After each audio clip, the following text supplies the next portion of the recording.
Hi there, my name is Dr. Rinda Blom, and this presentation forms part of the webinar Support to Traumatized Children, which actually is focused on helping professionals like psychologists, occupational therapists, social workers, registered counselors, as well as educators and parents of children with special emotional needs on how to support these children with their trauma symptoms.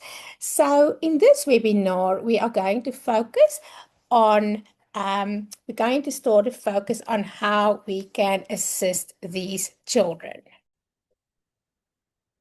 There are different phases that we can follow to support these children, and that will be the focus. So, I want to start by just a short explanation of the child's stress profile.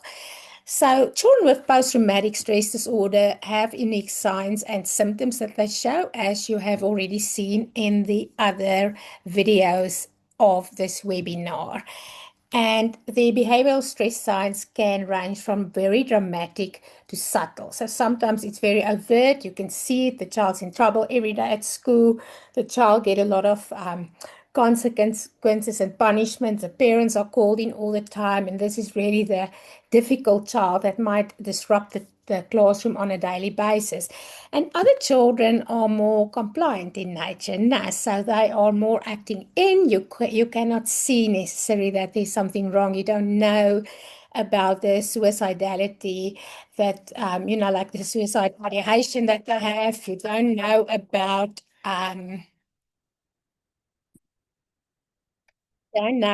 the suicide ideation or sometimes the self-mutilation that takes place in secret, or maybe the substance abuse or drug abuse or whatever they do to regulate.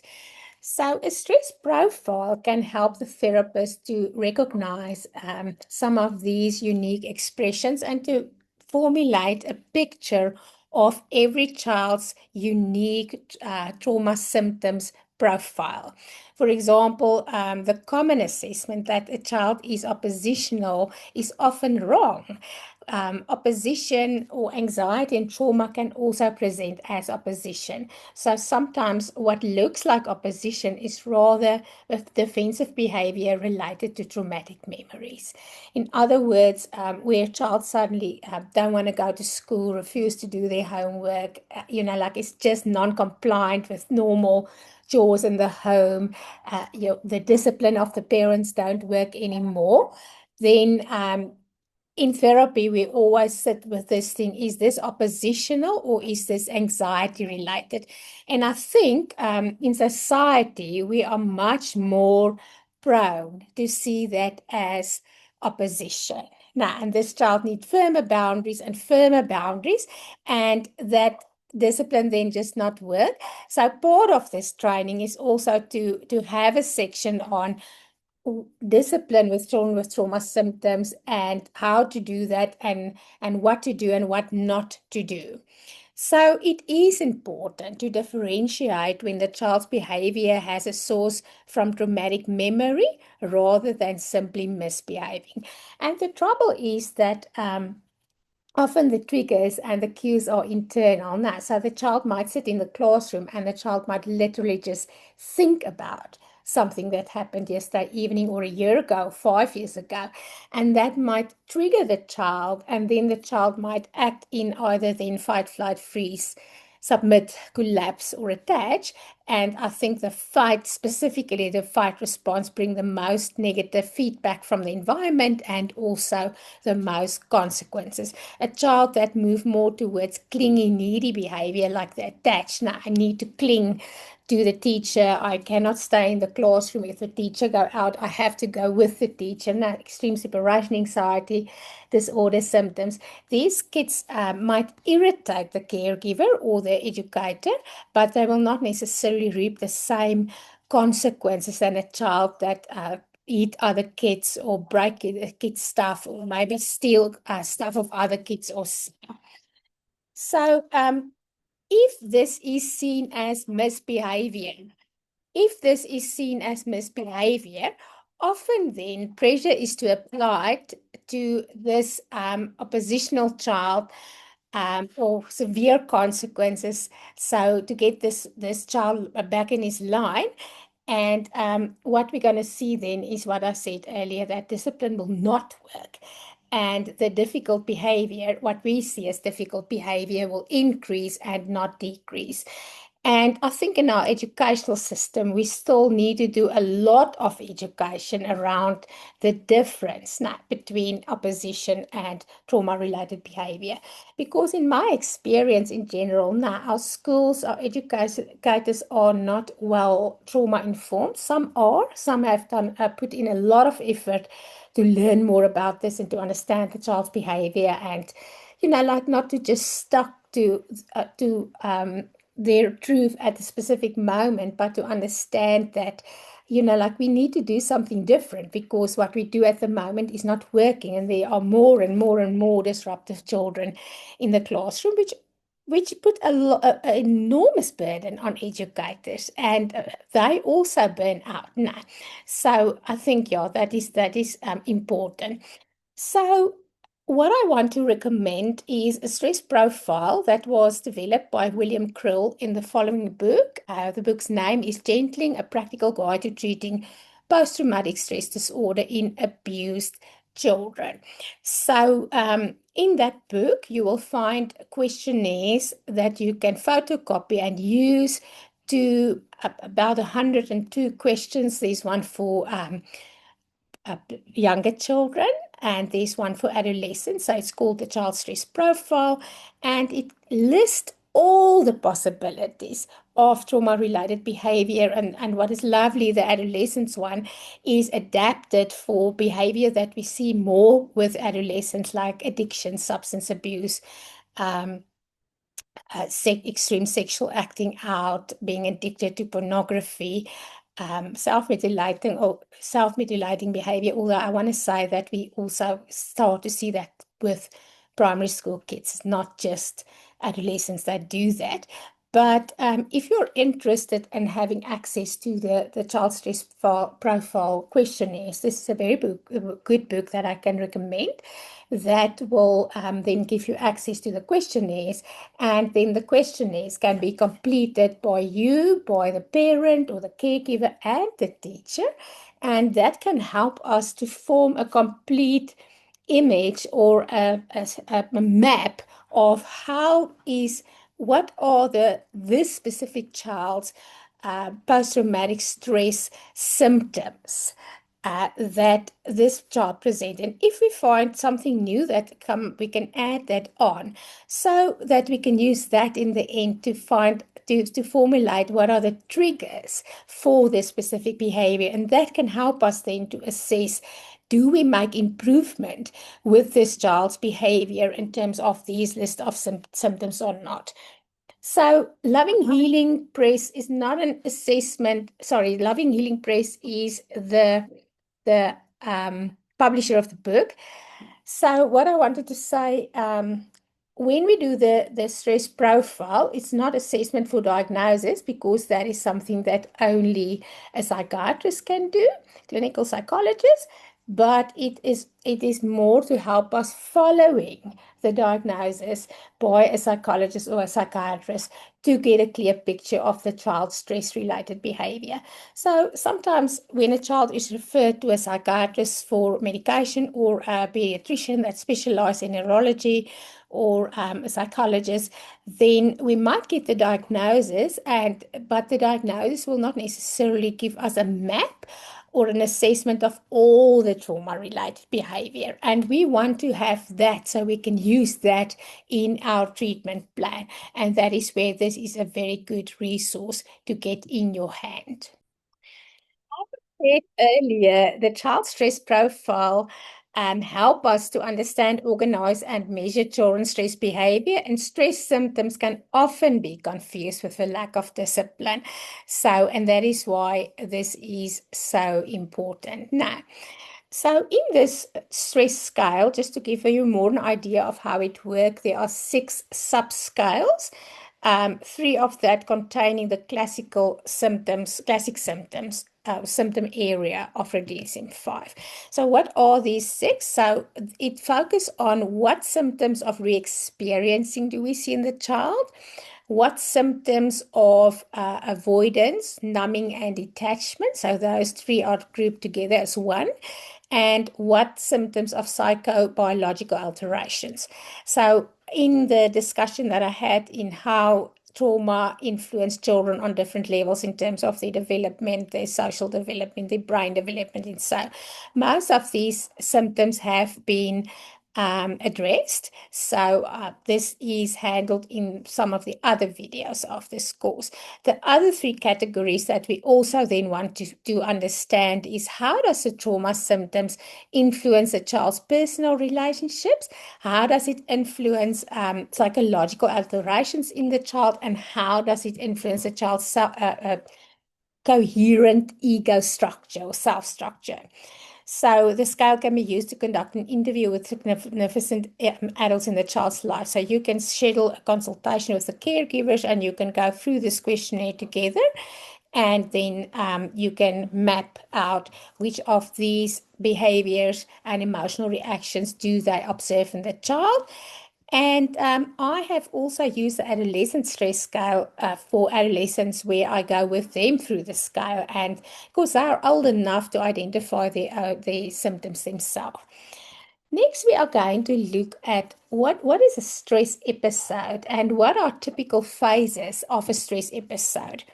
So a stress episode is a discrete behavior set in which the post-traumatic stress disorder symptoms of the child is expressed. So we know now that children who are traumatized, lots of them have post-traumatic stress disorder, some of them complex post-traumatic stress disorder. And then when they are triggered in a specific situation, some of these kids are on an everyday basis. Now, they might be in a foster home that, like all these kids have trauma symptoms and they trigger each other, or it might happen in a classroom or somewhere else. And when this is triggered, it leads to a stress episode where these symptoms and behaviors are expressed. So there's a huge difference between a normal temper tantrum. So a temper tantrum that is developmentally very normal for a 2-year-old. We see it's in terms of misbehavior, it's in terms of egocentricity. I want to have what I have. Now, so it is directed to get some gain. Now, and a stress episode is anxiety and trauma related.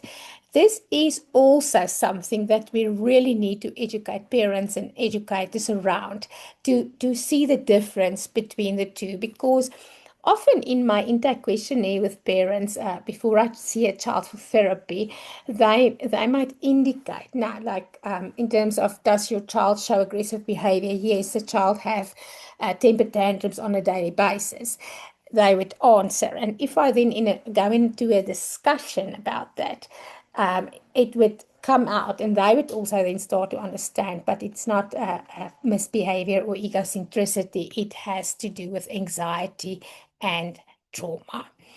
So what is the difference? There's a difference in terms of the quality. How does it look? How long does it last? The duration, how intense it is, and how frequently it appears.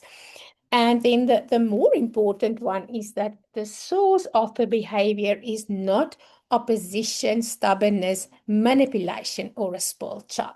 So it's not to deny that we are going to get that too. It's not to deny that we are going to get children that when they were in the egocentric phase between 2 and 18 months and 3, the parents did not set consistent boundaries in terms of, like almost to humanize that egocentric part of the child. And because of that, now, this child now has almost like a grandiose, fixated, egocentricity, inflated egocentricity, where inside of them they believe that they are almost like the king and the most important, and they need to get what they get, and if they don't get that, they will do this or that. So, and that is also sometimes something that will really seriously concern me if I see that or pick that up in a child because sometimes when it starts to create problems and you see almost as narcissistic traits in a child or, like sometimes during adolescence, now it's quite late to change that, especially more towards, like late adolescence. And yeah, but that is a topic for a different day now. I just want us to distinguish between that more narcissistic type of opposition and manipulation and when it is a stress episode. So it is important that teachers, foster parents, and other people depersonalize the child's behavior. Now that, sorry about this, is not um, easy. So what does it mean if we say that they have to depersonalize it? Child's behavior is that they should take it less personal. So it is very difficult. I think about situations where maybe something in the child becomes dysregulated or there's trauma, and the child starts showing some of these trauma-related behaviors. The parents think the child is oppositional and don't listen, so they set firmer boundaries. The firmer boundaries increase the child's levels of anxiety, which then lead to, okay, so there's more anxiety, so there's going to be more severe stress and trauma symptoms. And you will see when we go through the phase. And often in the end, when they land in the therapist's office, everyone is so low and depressed and discouraged and sick and tired of this interaction that play out that long ago, like the parents take this personally, sometimes feel like we're not good parents, if we've made terrible mistakes, or everything's our fault, or we just cannot help this foster child that we took in with love to give this child a better life. And so part of our work is really to help teachers and parents to understand that a lot of times this behavior has nothing to do with what happens, what you do. I mean, sometimes they do, and I mean, those areas need to be addressed with educators and parents, but often it is expression. I mean, like a child might even feel very safe in the presence of an adult where they get these stress episodes. So how does the phases of a stress episode look like? So we get different phases. So phase one is the cue or the trigger. So something happens that triggers a child, something happens that reminds the child of previous trauma. One of the things that I've picked up a lot is when a teacher raises their voice in a classroom. If children grow up in a home where there's a lot of shouting and a lot of conflict that goes on and on and on, then definitely shouting and raising of a voice will evoke the same reactions in the child's nervous system and body that is evoked maybe over many years at home. And this is also something that parents often don't understand now, is that once you become dysregulated and once you lose your temper, or even seeing the shouting as normal, but often don't know what happened inside of any child, not just a traumatized child, but also more so a child with chronic multiple trauma. So the cue might be shouting or hearing the sound of the ambulance. There are so many cues because it depends on the child's history. The cue might be that the supper is 5 minutes late, and the child's brain trigger that we will not, like there will not be enough. We're not going to have food. We will be hungry again. Or a parent that's 5 minutes late to collect the child at school, or yeah, there are so many. So the second phase is then escalation.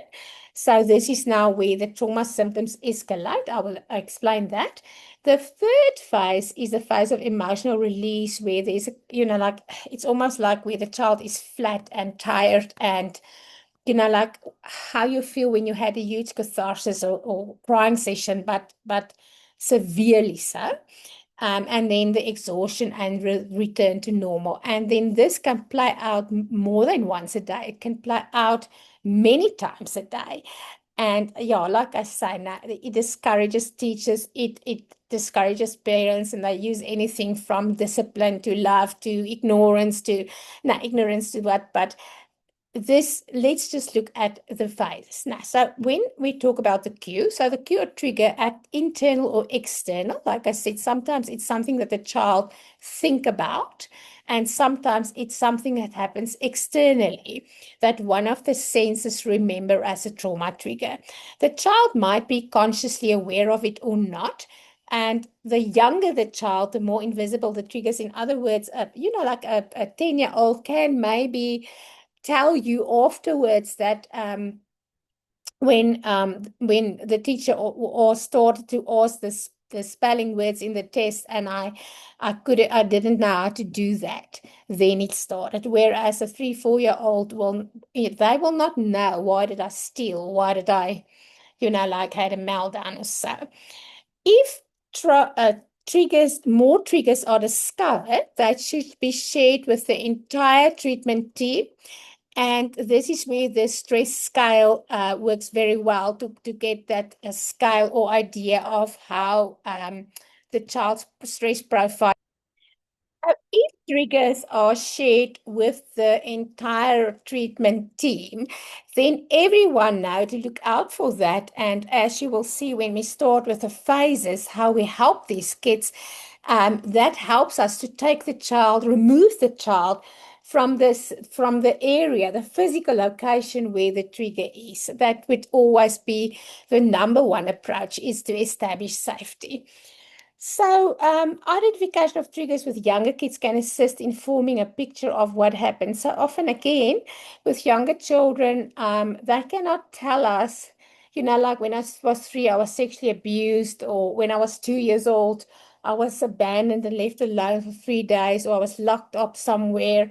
But if you, for example, pick up that the child, 4-year-old, cannot bear it in the foster home situation or with the foster parents, when any door is locked, you will have a hypothesis that somewhere this child must have felt trapped and could not get out.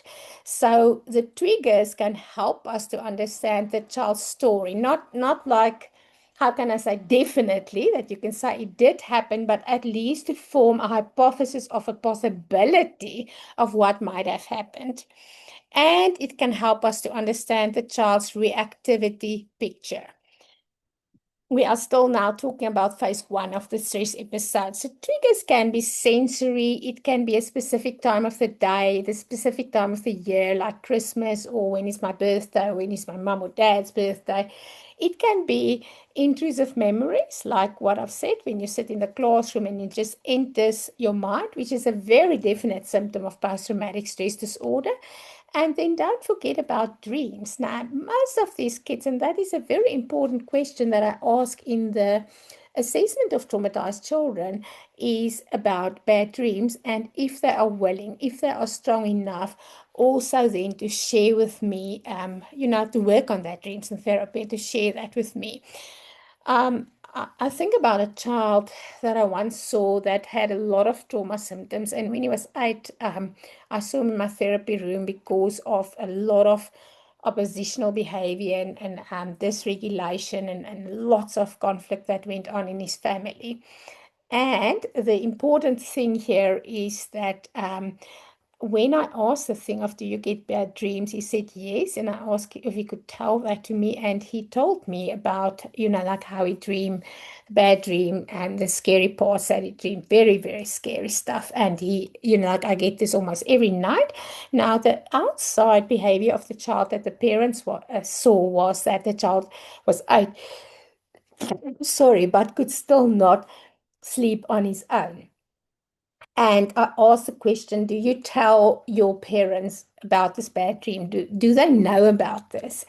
And he said, no, I only tell them my good dreams. And now the question is why? Now, so sometimes children blame themselves for the dreams. Sometimes they feel they're different. But lots of these kids are so used to having nightmares almost every night. Then more triggers can be book, song, stories, or the specific smell of food.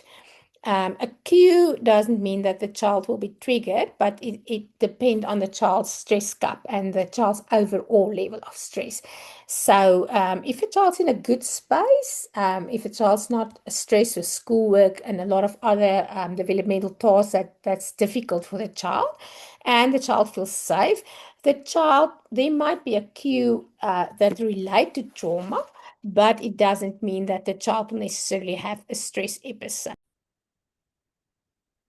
Phase two of the stress episode is then the phase of escalation. So here we are going to see extreme regressive behavior.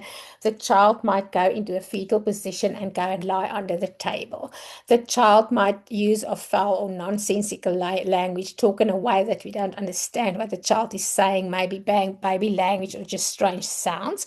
The child might present with total flat affect. We might see in the child a radical personality change, like, like not the child's usual way of being. There might be wetting or soiling involved. Now, I can say that is something that I very typically hear of in terms of children, and the child might try to self-harm during that time. So this behavior can continue for a long or a moderate period of time. Long in terms of, let's say this happened in the classroom. Now, it can go on for like 45 minutes. It can go on for like shorter time. It can go on for a longer time. The child also in the escalation phase. So some children are more prone to go into fight responses. Some are more prone to go into flee responses. Some are more prone to go into freeze response. So if the child is prone to go into the fight response, you're going to pick up aggression, extreme defensive behavior, maybe waving of arms, covering the face, and curling up in a fetal position. Behavior might be in opposition to the situation on hand. If a child go into a flee response, you might pick up the child run away out of the classroom. I had a child in children's home that would run out and spend often the whole day on the sport ground at the school. Or you might get extremely frozen behavior. I recently saw a teenager that also grew up in a home where there was a lot of conflict and shouting and violence. And her trigger is that when someone is in conflict with her or unsatisfied with something that she does, like a boyfriend. So what happens to her, where she's stressed, and then the next thing that happens is she freezes. The child might also fall asleep. So this can happen in the therapy room, in school or at home, at school or at home. During that time, there might be self-harm or disregard for their own personal safety. So the child might run out of the classroom and get on the roof of the school. Or you will pick up when you do the intake with the parents that maybe, what other very reckless behavior take place during that time. They might bite themselves. They might bang their heads, they might throw themselves into walls. So they might also then act in and hurt themselves. So what happens is the child cannot fight the perpetrator and therefore take out the rage on themselves. And they kind of take this anger energy that they have, and instead of where they have a safe outlet for that, which is what therapy is about, they cannot, like it is too dangerous, and they learn from young the helplessness and I will not be hurt and it will get worse, and therefore they do that to themselves, and then numbing is also part of that, which is when they go into the parasympathetic or the immobilizing state. So the escalation, the behavior that takes place, what I've just discussed, can then again become a trigger for a repeated escalation instead of calming down. And this can last for days or hours. The third phase is called emotional release. So the child moved from hostile defensive behavior to a deeper age regression. Now we're going to see really like the child act like a baby, thumb sucking, wetting or soiling, baby talk, extreme weeping. And this can be related to traumatic memories. Now, we don't necessarily know what it is, but now, the child was triggered, there was the escalation, and here in the emotional release phase, sometimes they will be able to also tell you that. So they will then move away from this extreme agitated state to a more withdrawn and regressed one. So from our side, as therapists, educators, parents, don't push the child now to share traumatic memories with you. And the reason for that is that like you want to do that in a contained environment. I would suggest that the best place to do that is with a therapist that are specialized, have specialized knowledge about working with traumatized kids that can determine if this child is in a space where we can move to a possibility of memories. And that is why in our therapy, now that we make use specifically in play therapy of play mediums now, like clay play, sand play, puppetry, drawings, paintings, and storybooks, and so as an educator or a parent, or a foster substitute parent, now that is not, don't do that when the child has just started calming down from a stress episode, because it can so easily re-trigger and everything start from scratch. Phase 4 is exhaustion or the return. So the child return to normal. It can happen very rapidly, like a light switch effect. Um, and then the child behave as if nothing has happened, and the child also would not, on a cognitive conscious level, remember what they did. Now, I mean, like they might have break a lot of stuff during that escalation. They might have, like, run away from the classroom or the home or stuff like that. But they will often not remember that. And then they will be very, very tired and exhausted, extremely exhausted. So they can become quiet and sleepy, fall asleep in the classroom, in the therapy room, or somewhere at home where they would not normally fall asleep. And like I've said, they cannot recall the trigger or say what has upset them most of the time. Why? Because during the stress episode and during the escalation phase, a dissociative process takes place. That was the same as what they learned to do during the original event.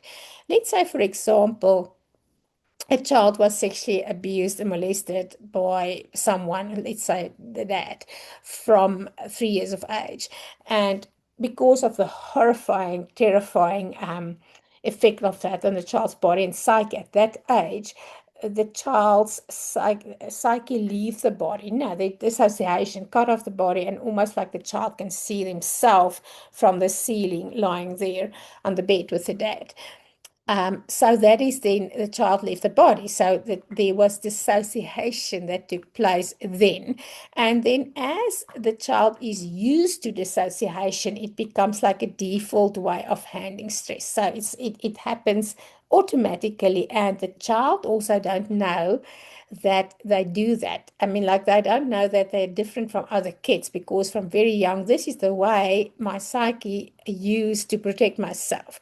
But okay, so now let's say now the child is 13, and something happens that act as a cue or trigger for that. Maybe a boy touched the 13-year-old inappropriately at a party, and this is triggered, and then this behavior takes place. Okay, let's just have now a more in-depth talk about the stress reactions in adolescence. So what can we see in adolescence? We can see extreme impulsivity, which is actually psychomotor reactivity as a coping skill, and rapid unthinking reactivity.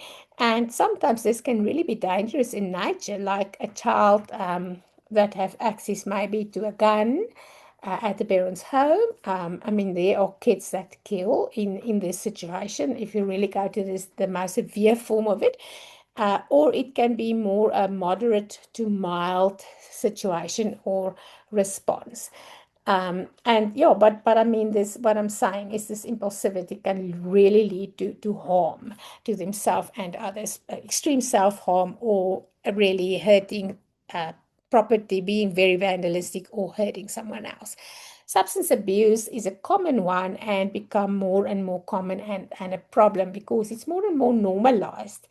Like we teenagers gathers at parties and stuff. So once they experience the effect that that has on their body, now they're going to use it more and more and more.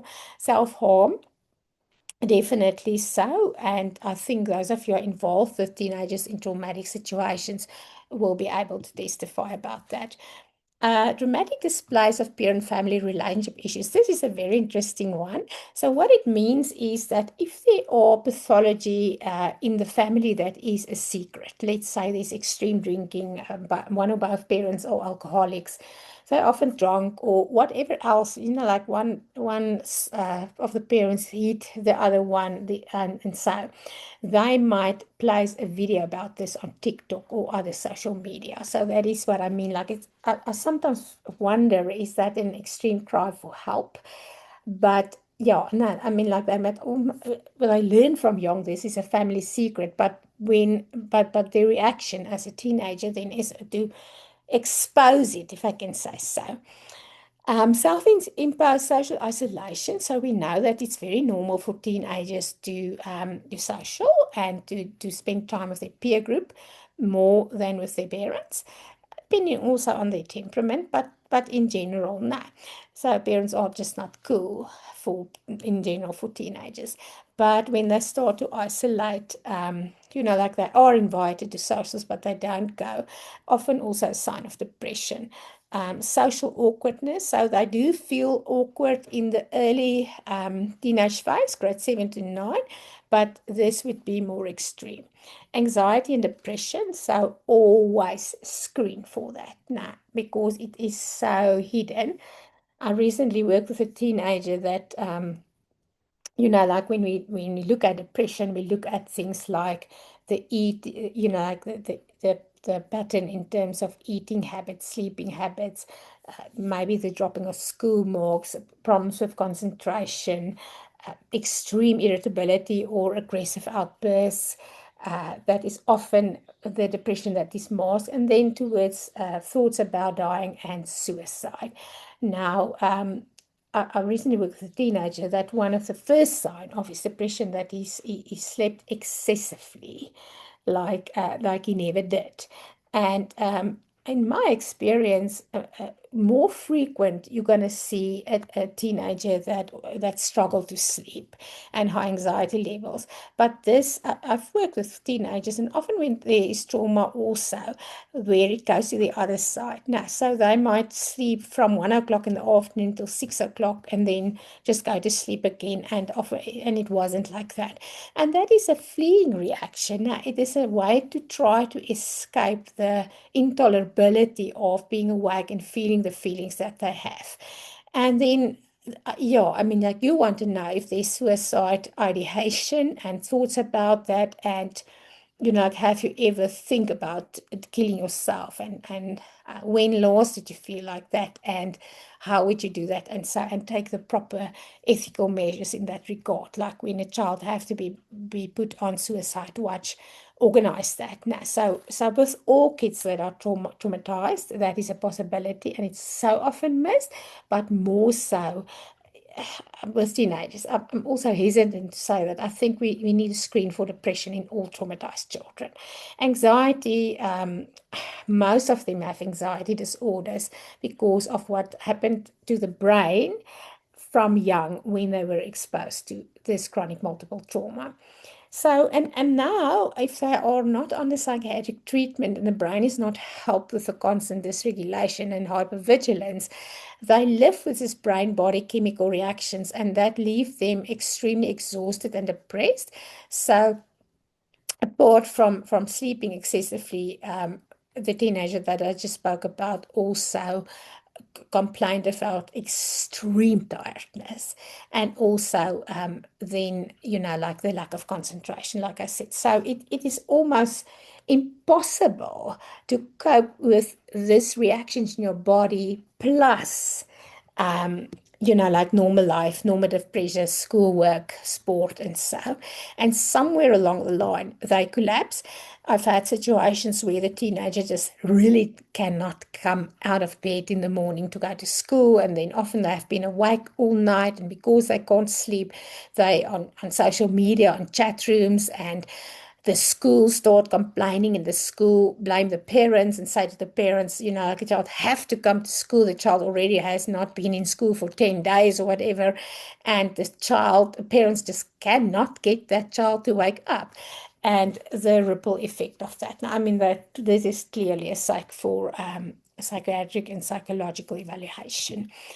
Alcohol and drugs release these feelings, and that is where the cycle of addiction then start. Because, I mean, like when you have to live with this intolerable feeling, somewhere along the line, you are going to use anything you can just to feel better. Now we know that it's just a temporary relief, because I have to take more and more and more when they build tolerance. And if we don't address the reason for the feelings and the trauma triggers, and get help for that, now the rest will just spiral towards negative.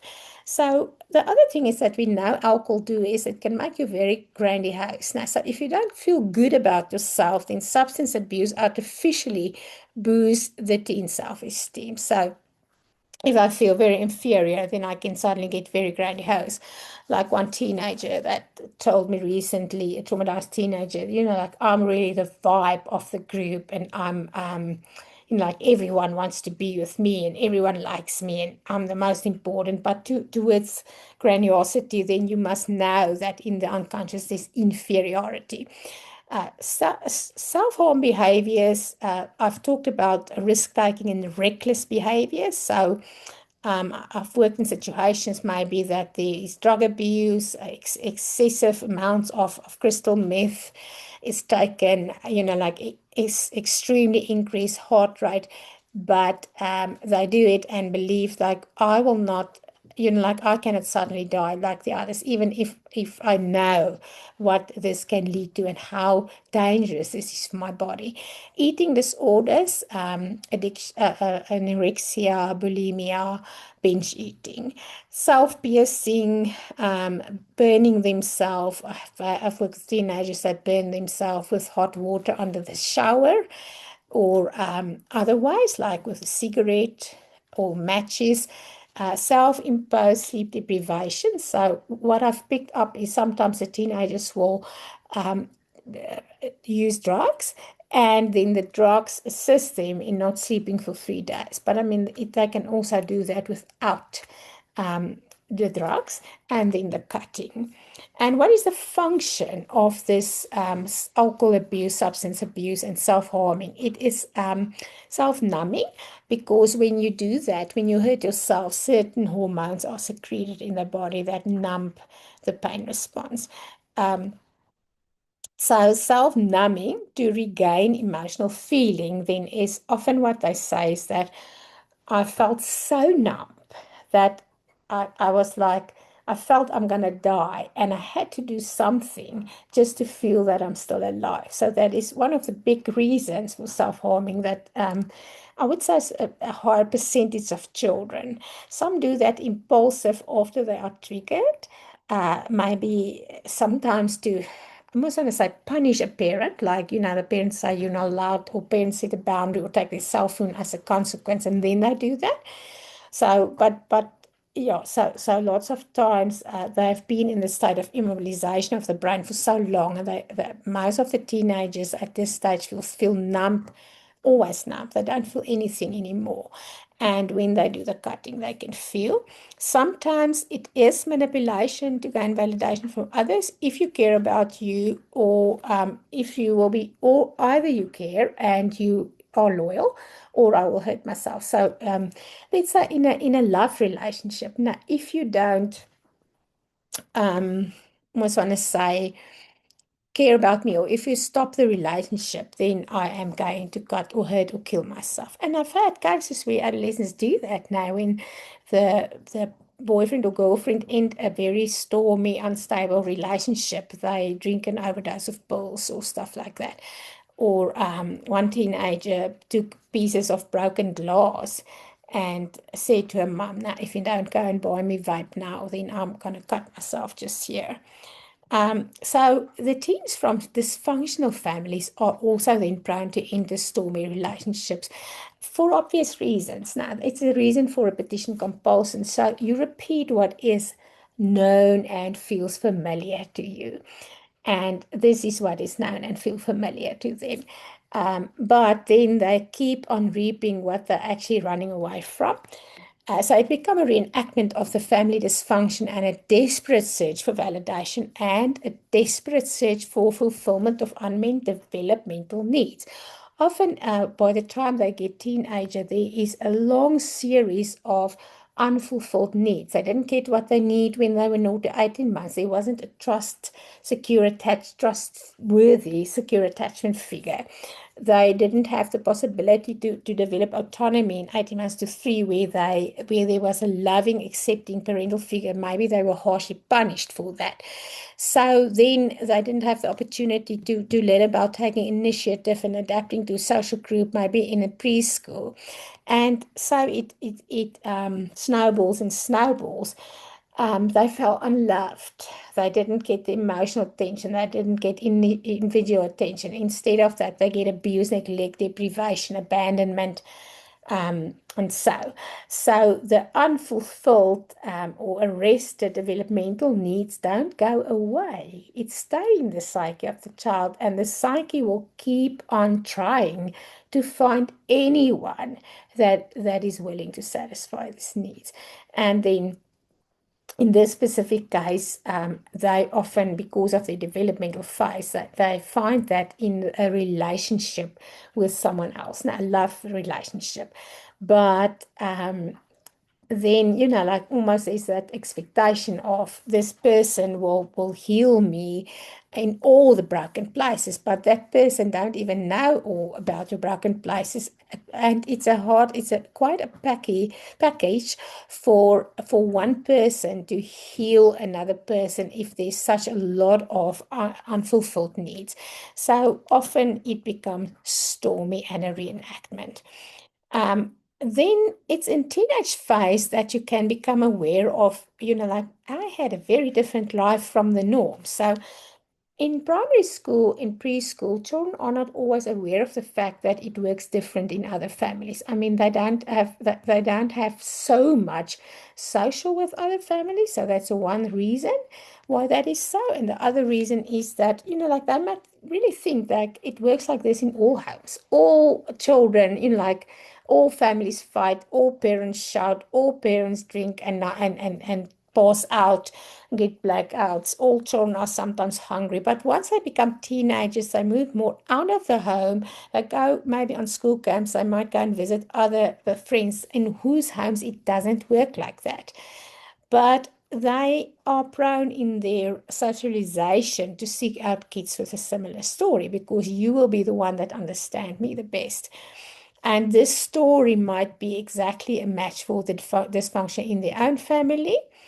Their ego integrity was also violated by the trauma, and so their self-image severely damaged. And I mean, they need moving from adolescence into adulthood is one of the biggest initiations of life. It's hard. It's a difficult one, and if you have grown up with chronic multiple trauma, which might be abusive in nature, whatever the case is, you're not going to have a good, strong sense of self to carry you through that jump. You're going to struggle with that.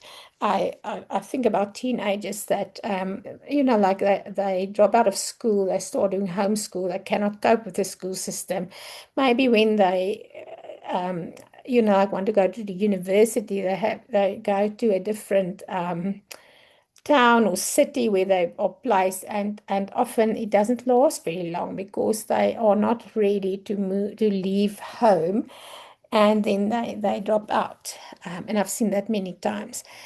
So they internalize or externalize this. They have a low self-esteem. They either bully others or they have been bullied and they physically intimidate others, and sometimes also a spouse, not a spouse, a sibling. So I've seen teenagers that are bullied that might bully the younger siblings quite severely, and often where the parents don't see that, and their sense of autonomy was damaged. So often what we also get is the trauma bond. So their identity becomes tied up with the abuser. They have a poor sense of self, and they are prone to become a victim. Their life often become a series of being a victimized and a victim. And some of them also will very fiercely defend the perpetrators. Yeah. So then they have experienced chronic and a lot of different abandonments and rejections. So inside of the teenager, they are then abandonment sensitive, often severe abandonments in the way the parents handle them, in the way that they were maybe chased out of home, in the way that the emotions were not validated, or where they have literally been left. And they just grow up in an environment where they could not count on adults for practical and emotional support. Then we must not forget about emotional incest, where a parent use a child from young as their substitute spouse. So, like maybe mom and dad is married very unhappily, and either mom or dad start to make use, often, well, not always the eldest child, but they pick out a specific child. It might be the child that has a caregiving nature to start discussing the things that the other spouse do that makes him unhappy, and always form a coalition with that child. So the child move up to the couple subsystem, and the other spouse moves to the child subsystem, and now there's almost like an invisible emotional incestuous bond. And then it become like I have to make sure that my mom or dad is okay. So it's like I'm daddy's little princess, or the boy's mom's little prince. And then because of that, I can't go out because mom is not okay. She's drunk again, or dad has upset her again, or the other side around. So emotional incest is very damaging for children. So what happens with emotional incest is then that the adolescent or that younger child becomes far too close to the parent, and adult type of stuff are shared that they don't know how to handle. And because of that, their natural individuation and differentiation becomes inhibited. So they don't, a child's work is to separate from the parent from birth, and separate and separate and separate till they are grown up and they have their own life. And that cannot happen because they are responsible for the parents' emotional needs. That should have been the work of a spouse. Vulnerability to cues and triggers will depend on how strong the child's ego is. Like I said earlier, this child's ability to carry, to adapt to everyday life challenges. So, for example, we all have a lower ego when we go through stressful episodes, like adaptations, when there's a divorce, or moving from primary school to high school, or dealing with stressors in the home. And so the stronger our ego, or the child's ego, the better they will be able to manage cues and triggers without going into a full stress episode. So what is their overall stress load in any given moment? So it can be compared with a glass of water. Now, the stress glass can only hold this amount of water, and then that starts to overflow. And when we speak to the parents, the caregivers, and the teachers, if a child's stress cup at any given moment is very full, then we have to, I almost want to say, explain that to the teacher, that this is the best the child can do in this situation. That might also point to the academic achievement at a certain moment, the ability to concentrate at a certain moment, and so. And I think we as adults really can understand that, because we also go through times when we're really on edge, and yeah, we can't take one more thing. So we need to recognize, monitor, and assess the children and managing their stress load and their ego strength. Next, we are going to look at guidelines for treating traumatized children. So, one of the questions is that instead of asking, what are we doing wrong, we should take a step back and say, are there ways in which we can offer more co-regulation, connection, and a sense of felt safety for the children? So those three things are the things that they need to do better and to be better regulated in the everyday environment where they have to function. How can the teacher help with co-regulation, connection, and a sense of felt safety? How can the foster parent, the children's home parent, or the parent help?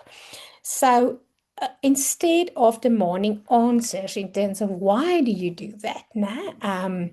Why have you done that again? And why are you always so difficult? And like whatever that from that. Now, tell me just what's wrong and what's bothering you to possibilities here. Now, this way of dealing with trauma behavior does not aim to prevent all dysregulation or baffling behaviors in children. Well, I think that what the frame of mind that we should have is that we want to have it to help so that the stress episode that triggers the extreme acting out or acting in behavior becomes less. I often find that there's this unrealistic expectation that, okay, so the child is lying or stealing or whatever the child is doing, and this must stop completely. Nah, so almost in a sense like, oh, the child is still doing that, or oh, the child is again doing that. But if we really look at, okay, but it is less. It was 5 times a day and now it's 4. Now, isn't that progress? It acknowledges that change gradually happen when our regulation meets their dysregulation in a way that lead to long-term shifts in the nervous system. Now, for that to happen, so actually their brain has to borrow regulation in our brain when they are dysregulated. If our brain, as the caregiver, parent, adult, teacher in their life, is also dysregulated, then they cannot borrow that. So I want to say again that change will gradually happen when we meet the dysregulation with regulation. And that's why I said earlier that we need to move to a point where we can depersonalize their behavior so that it is not, once we start not taking it personal, then it would be easier to stay regulated when this happens. And more so now, if we have an idea of what are the roots of why this happened. So when children bring us their dysregulation and we respond with regulation, then changes start to take place in their trauma-related neurobiological wiring. So earlier in one of the other videos, I had a very extensive discussion on the effect of trauma on the brain. And this is proved now also more and more with research. So here is an illustration that shows then what do we want to do. So we want to do two things. We want to reduce the sources of stress and we want to support a responsive relationship in them. So to reduce the sources of stress, we have to look at, are they bullied?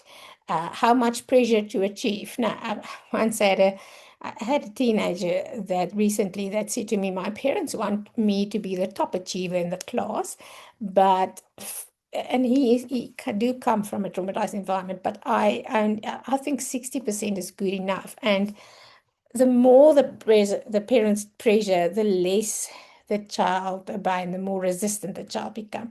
And then we think about, like environmental aspects like food insecurity and housing insecurity and other stuff that really are contributing factors to the fact that the child cannot function and grow. Then, in terms of what do we have to provide them to have positive outcomes? No, there need to be services available in the community for their needs. Sometimes therapists have to do virtual and in-home visits, so that would be mostly the social worker. We need to work with the parents to try to obtain parental stability. Children need to experience a felt sense of safety at school. Now, important here, a felt sense of safety means that they feel safe at school. Not, like felt sense is how my body feel. And my body will pick up on the teacher's dysregulation or the teacher that don't like me or the teacher that's not in a good mood today or the case that I work with, that a child, that the teacher, the child's very sensitive and prone to anxiety, and the teacher is harsh on her because she struggled to speak a language that's not her home language.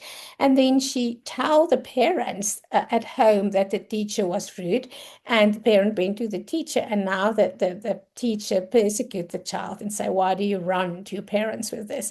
And predictable schedule and so.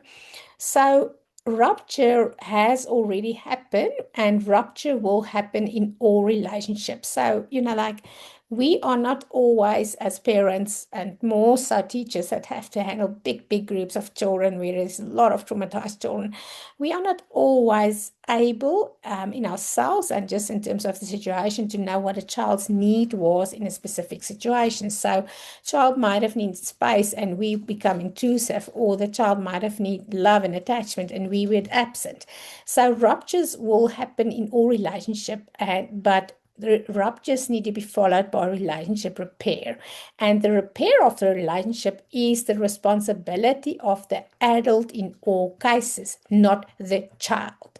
So I've worked in many cases where the frame of mind of parents is that, like if the child act like that, and we had to fight the child need to come and repair, but that is not the truth. So repair is more than I'm sorry. It's also acknowledging that it happened, owning what was our role in it. What is the impact of that? Listening to their version. Now, I said earlier, if a teenager tried to tell the parents that you have different standards for the younger siblings than I had, don't invalidate that. Don't defend that. Don't say, well, that's not true. It's actually that. None of that mean that we listen to the child's version or the adolescent's version. And I mean, like, I find that so often happening. And that will just escalate the resentment in the child or adolescent. How was this situation that led to the relationship rupture? How was that created? Co-created? What was my role? What was your role? And how are we going to try to do it differently in future? So let's now start with the phases of treatment, and then we're going to have an extensive discussion on what need to happen in each phase. So in this specific video, we're going to focus on the first two phases. So the first phase is, how do we establish safety for the child, emotional safety for the child or adolescent? If they don't feel safe, nothing else will work, because feeling unsafe trigger feeling unsafe when they were traumatized, and then all hell break loose. Now, and then in the second phase, we focus on self-realizing, where they start to more become aware of their own triggers. So it's not that just an outside person need to help to establish the safety, but they can start to realize it themselves. Phase three then have to do with the skills training in terms of how can I handle situations that trigger me like this so that I function better. Psychoeducation. Phase four is stress inoculation and learn how to reduce stress. Phase five, focus on resuming here and now development and help the child to differentiate, which means that thing that didn't happen when they were young, like I'm a separate person, I have a separate sense of self. I can set boundaries. I can say no if someone wants to do this again. I can, like I have a self. One of the big things that go wrong with these kids. And then phase six, approaching the sort of the incident, which is normally has to do with the therapy. We need to do a team approach, which means that we need to get all caregivers on board with this. Otherwise, we will not have the same results. If you as a therapist suggest certain things that need to happen, but the parents do not buy in and the teacher thinks it's absolute nonsense, you will struggle to move forward. Let's now discuss phase one, which has to do with establishing safety. So the wrong question is, how do I get Sarah, Tabu, Johnny uh, to change their behavior? Now, one of the things that we ask parents, if the parents specifically bring a child, is what are your expectations of the therapy? And most of the times in the expectation, it has to do with the child's behavior need to change, child need to become less something. Now, less aggressive, less this and less that. Stop stealing or stop lying or stop having meltdowns or what. But that is actually with these kids the wrong question. The right question is, what is driving this child's behavior? What's underneath that? Now, I can really say to you that this is also something that I was going to say that we need to, how can I say? educate parents and teachers around. They are not used to ask that second question. We are used to only focus on symptoms. So, how do we then ask the right questions to establish safety? So, we're going to all ask when the behavior appear, what is driving this child's behavior? What's underneath that? What else is really going on here? What happened just before this happened? This happened, and then, that it was a trigger, and then this happened, and then this happened. And for example, when you work with an adolescent, now, what happened just before the cutting? If they can remember now, if they were not in a dissociated state. So, well, this just before the cutting, I came home and my sister again has been in my room. Okay. And then I went to my mother and I was very frustrated and tell her, like my sister don't listen and she has used some of my stuff again. And then and then my mother said, "Oh, she's just young, don't be so rough on her." And then and then a fight broke out, and my mom said I'm always difficult and she doesn't have time and she wish I was just out of the house. And then I started numbing and self-mutilating. Okay, so that's different just from saying you need to stop fighting with your sister. What does this child need? Now, so for example, the child need a regulated adult to calm down, or the child need to be learned, to be listened to be validated for their experience. How can I change my perspective? So, for example, I need to put aside that the school will go into chaos if one child run out of the classroom, because that running is often a fleeing response. What keeps me only looking at the behavior? Well, I'm scared that I look like the kind of teacher who cannot control my learners. Now, in other words, like I'm almost more scared or sensitive for what would other people say about what's going on here than the child's needs.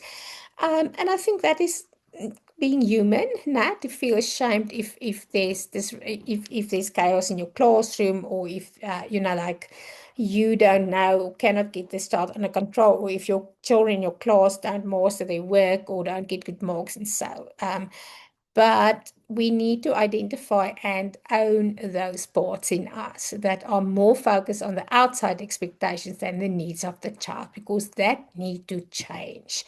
What is this child's behavior communicating to me right now? For example, having knowledge about how stress episodes look, and then knowing that we're heading there with this child. So what interventions need to take place right now? So these 5 questions, I think, can be a very good idea for a teacher to type out and put like in a little piece of laminated cardboard on their table. Whereas when this behavior takes place, they can ask themselves, now, what's going on here? What does this child need now? How can I change how I think about it? What keeps me only looking at behavior, and what is actually being communicated to me? And then what in the environment could be triggering this behavior? So, like I've said, what happened first, and then. So, what happened moments before the child got agitated? And remember, then we have the stress profile. If you have done a stress profile to identify cues and triggers. Often, like I said, with teenagers, it's easier for them also afterwards to identify that. Younger children will struggle more. The second right question to establish safety then that should be asked is, what can I do in this very moment to improve my relationship with this child or learner? And can you see how this is so, so different from our usual way of operating? Now, I must just get this behavior to stop. And this is focusing on relationship. How can I make my relationship safe for this child? Does the child need me to validate him or her in this moment? What does this child need from me now? And how can I respond so that the child is not threatened? Now, this is quite a mouthful in that moment when the trigger takes place or the child's heading towards that. And we see the signs, and maybe the child has had many stress episodes, and we are maybe more focused on what does that do to us, And here we go again, and the whole classroom will be disrupted, or the whole children's home, versus what is happening to the child and how can I make it safe and so. But I can promise you, it's absolutely worthwhile. It will change everything when you start to rather ask these questions. Now, how can I make it safe? Does the child maybe just need validation now?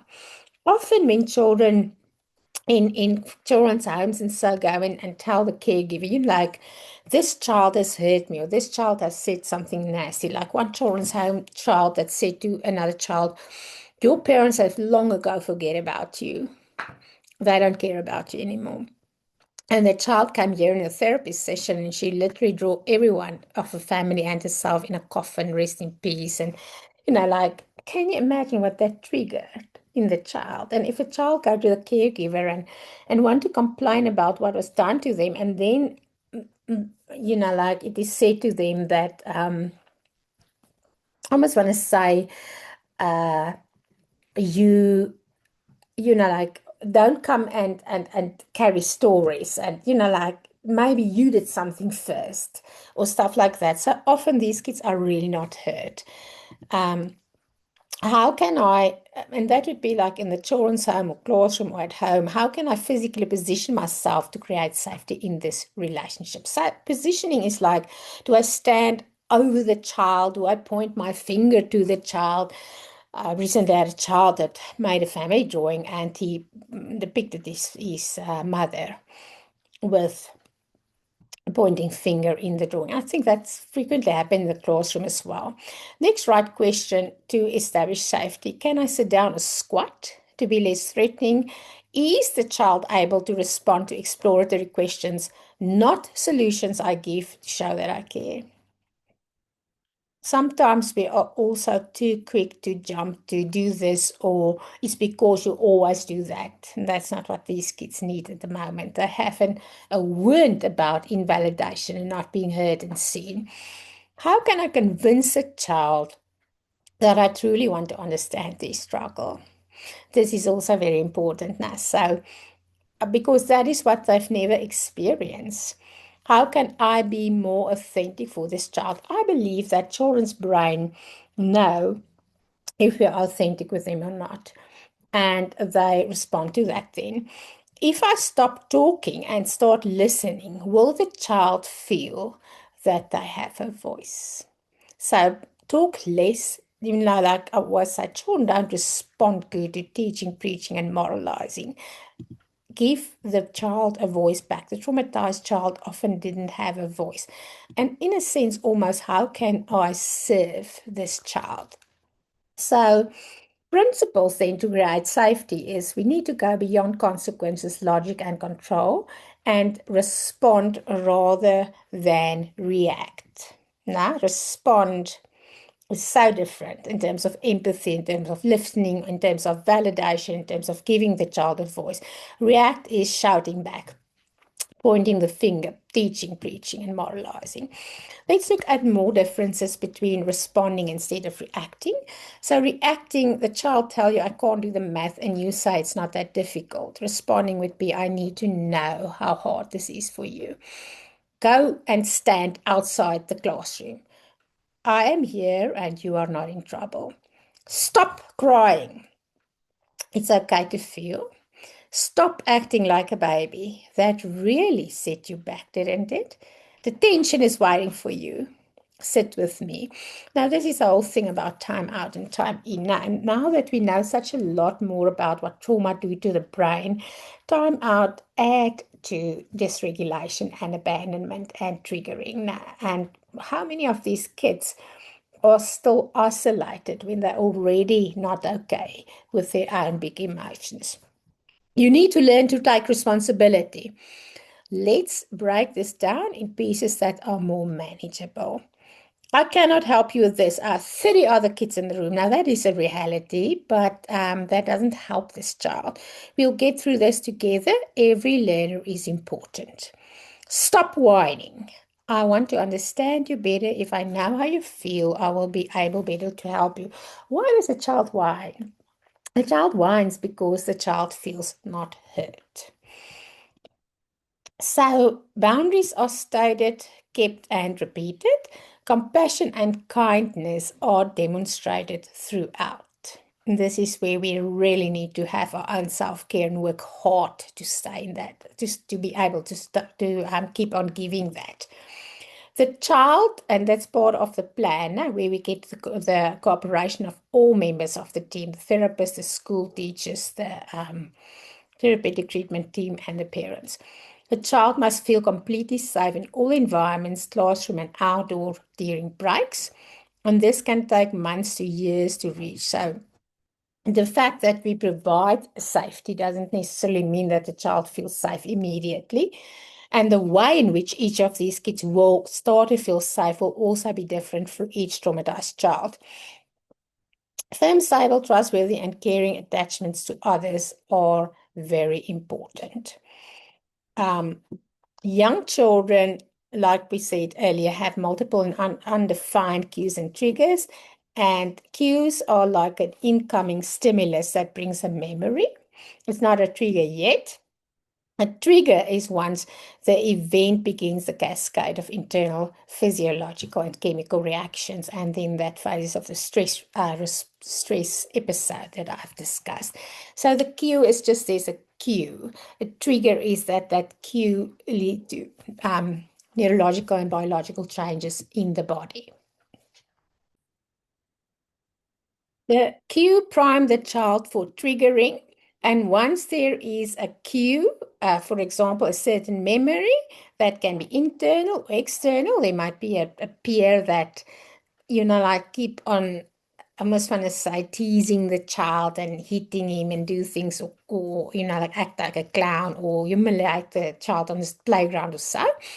The child might then be triggered by any enclosed place, such as a toilet or the reading tent. So, yeah, I think it's important to take note of that again. Provide a clear, available, healthy, and simple means for escape. I think the worst thing that can happen to a child that is traumatized is that when they are triggered and they cannot get out of the situation, remember the fleeing response, and remember that stems from the sympathetic arousal in the brain that kind of help to assist the child to get out of a situation that feels very unsafe. So, like sit still and do your work. I explain to parents always that if you sit here and the door open and in come a lion, and I say to you, what's your problem? Why are you anxious? No, like this is just a line. You're gonna be scared like hell, and you're gonna have an instinctive fleeing reaction. And this is how these kids feel so much of the time. Help the child to develop a firm, differentiated self. They need to experience repeated times, repeatedly, safety in different environments over a long period of time before the trauma reactions will start to become less intense and change.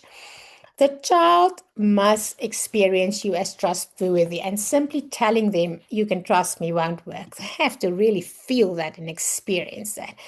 If the child was, for example, being locked up by a perpetrator in a toilet, simply telling the child that the toilet is safe and no one will ever do that again will not make the toilet non-triggering, because telling is not reaching that part of the brain where the trauma trigger, like the trauma trigger takes place now. The teacher with a loud and demanding voice might be a cue to a memory of abuse and then generalized by the child's psyche. In other words, now, when I'm in the classroom and the teacher uses the same voice that my dad used before he hitting me and really hurt me, all places where I hear loud sounds are unsafe. So situations, locations, and people, it is generalized to that, and that becomes then the domino effect where it escalates and escalates and escalates until there's no state of getting back to regulation in the child anymore. And it's only through repeated successful experiences of trust and safety that the child can start to feel safe again. Talk to the child, for example, about the urge to run out of the classroom, not when it happened, but afterwards when the child is calm. You might say, for example, if it happens, now, if you see the child is triggered and want to start to do that before the stress episode has escalated, you can say, for example, I think you would be able to control this if you walk at the end of the road and I walk next to you. So you suggest a plan and you are there to help the child feel safe. The child can, for example, take the aid or the teaching assistant or the teacher's hand as soon as another teacher start to yell in the hallway. Then the aide can whisper, there goes Mr. X again. His voice sounds very loud when he gives instructions. So give language to what the child is experiencing. Pair a trusted adult with environments the child need to feel safe in. I think our biggest challenge here is the lack of enough adults to provide this to children. Now, if you think one teacher, 40 kids, 30 of them have histories of trauma and they don't have that trusted adult available and being able I almost want to say do the teaching work and keep the other kids also, be there for the other kids. But this is what the only thing that will really change these behaviors. So what it is then is the child needs repeated reassurances by the trusted adult while in different environments where there can be triggers. Don't say you are safe, rather state, I will be with you and I will help you if necessary. Like no one will lock the toilet ever again. This is the same thing. You are safe now, is not what the child need in that specific moment. Or you can say, I know someone has hurt you very badly in that it's hard to trust me. I will not hurt you, but you'll have me to watch me very closely to start to believe that. Use this relationship to suggest and plan with the child how to address certain behavior with an implicit acknowledgement of a possible source of reactivity. And each time, for example, when the child can tolerate the loud voice of the teacher in the hallway, he is one step closer to feeling safe there. And I mean, like, don't have to explain that. That just makes sense. Now, if we compare this with traditional behavior motivation, how does that differ now from just giving a consequence that isolates the child more and there's no co-regulation? So a child who experience intolerable stress in a situation or location need to be able to have an acceptable way of escape. Um, Forcing the child to stay in the classroom where the trigger was, it's really not going to help a situation. And you might get in the end that it gets so out of hand, the child maybe want to flee out of the window and he's not allowed and get really violent and someone's hurt and the police is called in and that kind of stuff. No. But where did it all start? A stress break is a means to allow the child to escape situations that can trigger a full-blown stress reaction. So how in the planning through the multi-professional team, the teacher, parents, and professional team, how are we going to provide to this specific child stress breaks when we see that there's a trigger? Fear can also come out in anxiety or aggression. Often these kids have been through many cycles of reactivity that include their own stress reaction, but also what are the history of how adults and others in my life responded when I had stress. And adults often match these behaviors with aggression, anger, and pressure. Development of trust in these kids can take 2 to 6 months. And if you try to speed it up, the child will fire you and don't trust you. So I think one of our other biggest dilemmas is that there's enormous pressure that for us as therapists that we need to change. This need to change now. Now, but the trust takes time. How are we going to lower the child's physical and psychological reactivity, which is part of the phase of establishing safety? So, step one, identify the often subtle behavior tells of the child. This can prevent unnecessary full-blown stress reactions. For example, you as a therapist can visit the classroom before the child know you are, and you can sit there for a day and witness. Now, when does the child become aroused? And so, now, I think a classroom is a very ideal place to observe these earlier behavior signs of stress because children are there for a long period of time every day, and somewhere along the line they will be triggered. The subtle signs might be stuff like starting to bite the lower lip or starting to eat fingernails or beginning to touch their faces. So it's really subtle now before a full-blown episode. And you need someone almost like to witness that specific child to start to see that subtle signs. Then form criteria of how many, how often, and in what intensity will this behavior be present before an intervention is made. So this is like the treatment plan. So if we've identified that this child start very severely biting their nails before the stress episode take place, then we are going to decide, okay, so when are we going to intervene so that this does not escalate into a full stress episode? Intervention need to be made before that behavior escalates into a stress episode. Use a neutral tone of voice. So if you talk to the child in that situation where the child is showing signs of triggering, give simple directives, not long talks. Don't come from behind because that might also trigger a startle response, and don't start over the child because that might be what they experience before they get hurt from a threatening adult. Squat or kneel down beside the child. Give the child a specific directive to distract them from the stress and to lower it to a significant degree. Examples: the child might have a doll to talk to, take them on a walk, send them, for example, to take a note to the school secretary or to read a book in the library. In other words, they need to get out of the situation that caused a trigger, and we need to have a plan on the table before that happens of what are we going to do in terms of this directive to get them out of the situation where they are triggered.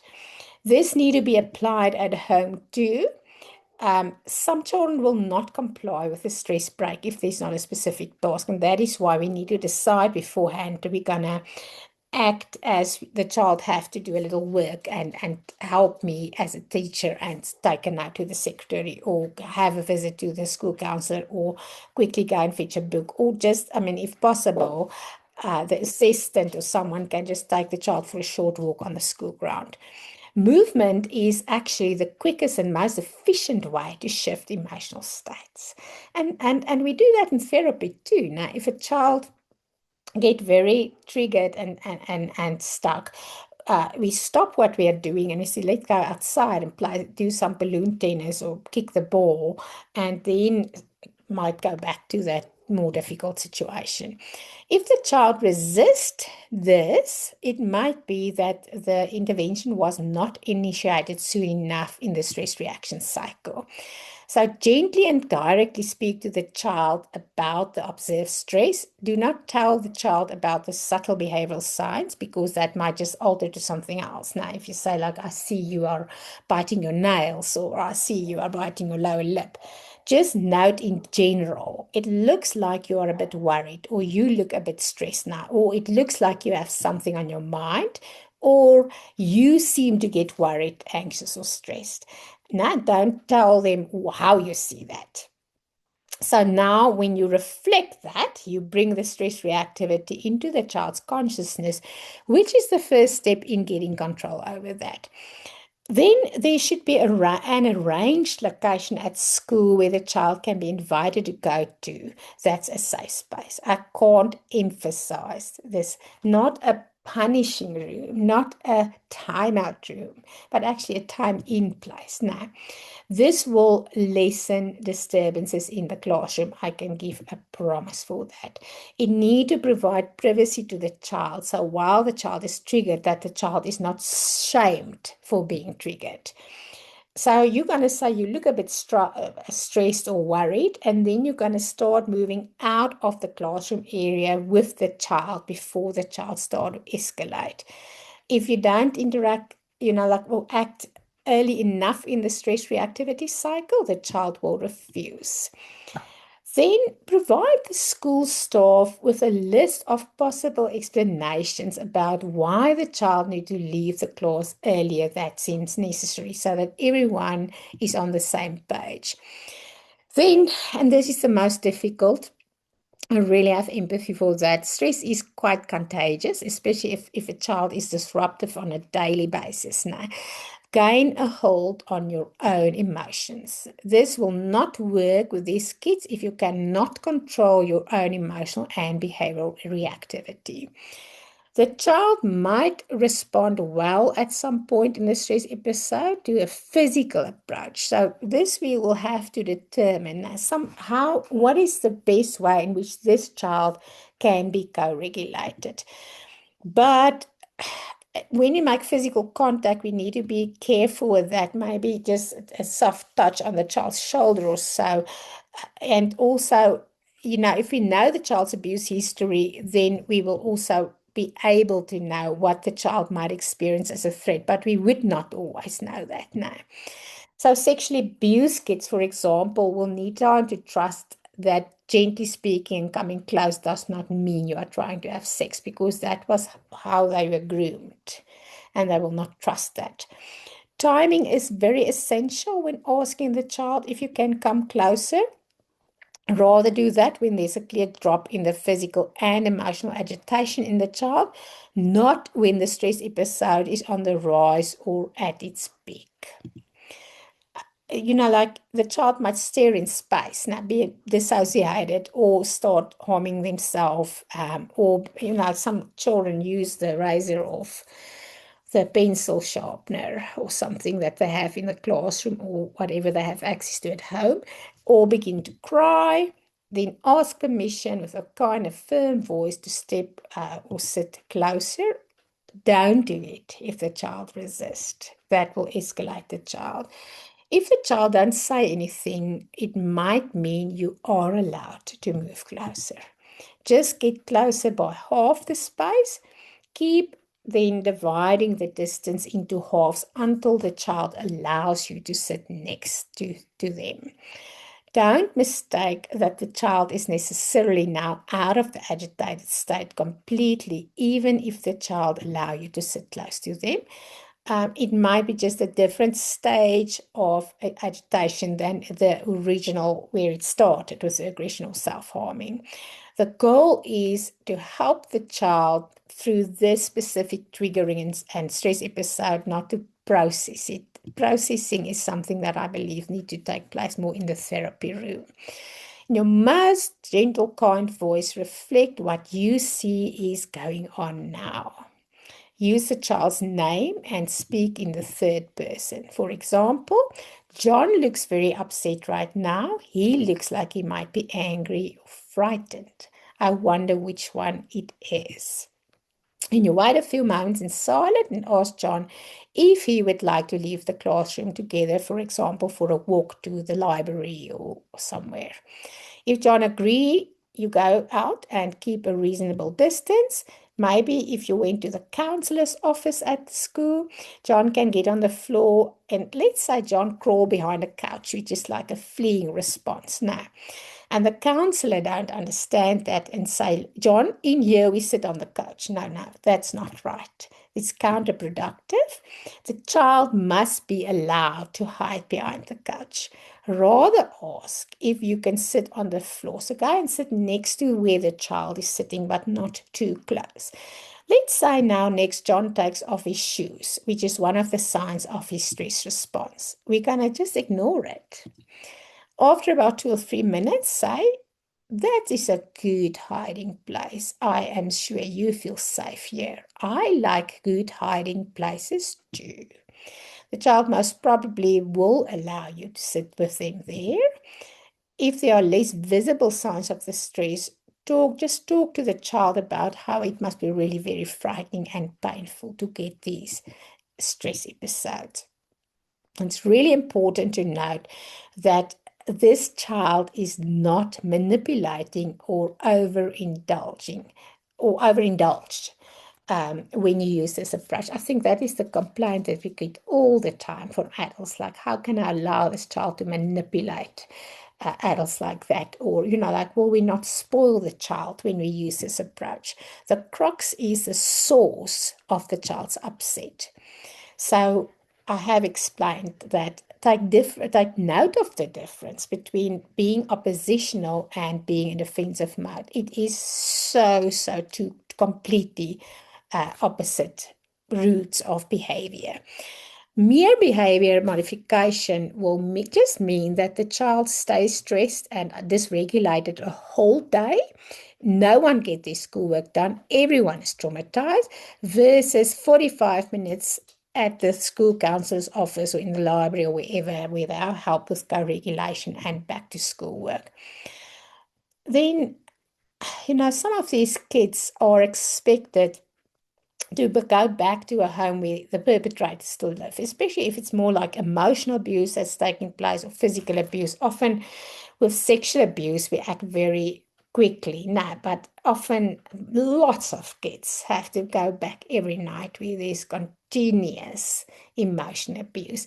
And our progress will really be impaired if there is continued contact with the perpetrator, or the child need to keep on staying in an environment where the perpetrator will be, because they will stay in defensive mode and the changes of neuroplasticity in the brain cannot take place. Okay, so then help is just a phone call away. So the teacher or the children's home mother, you need to have a crisis intervention plan of how you're going to react at all times when this behavior appears. So if you need assistance, you can call this number, someone on the school ground that can come and help. What are then these interventions and strategies that we can use for trauma-related behavior in the classroom? So help is just a phone call away, I've just said, or the teacher can send a message, I need a walk and talk, that I will explain now what that means, or I need a hangout in the room, or I need a flip-flop, or I need a delivery, or I need to clear the room. Okay, let's look at what it means. So when you say I need a walk and talk, that mean that you have tried calming techniques in the classroom, but the student need to leave the room with an adult and be taken on a short walk to co-regulate. So the message to the helper will just be, I need a walk and talk, and the helper will know this is what has happened already, and the helper need to go to the classroom to take the child out. I need a hangout. The learner is in the room and needs someone to come and sit with them there for a few minutes in the classroom. The student might be in more a frozen state. The goal is to get someone to co-regulate with the child in the classroom, not to go out this time. Next one, I need a flip-flop in the room. So we're going to use this code if you need someone to take over the lesson so that you can co-regulate the child. I need a delivery in the room. So you're going to use this code if you have a learner that needs to be escorted to the office or the school counselor. I need to clear the room and use this code if the student is so disruptive or aggressive that you need to potentially transfer all the learners to a different venue. I believe that if we have that crisis intervention plan in place, it will be so much easier also for teachers to feel less burdened and to know that assistance is available, and it's no one's fault that this has happened, but this is what this child needs most now to get regulated as soon and effective as possible before a full stress episode.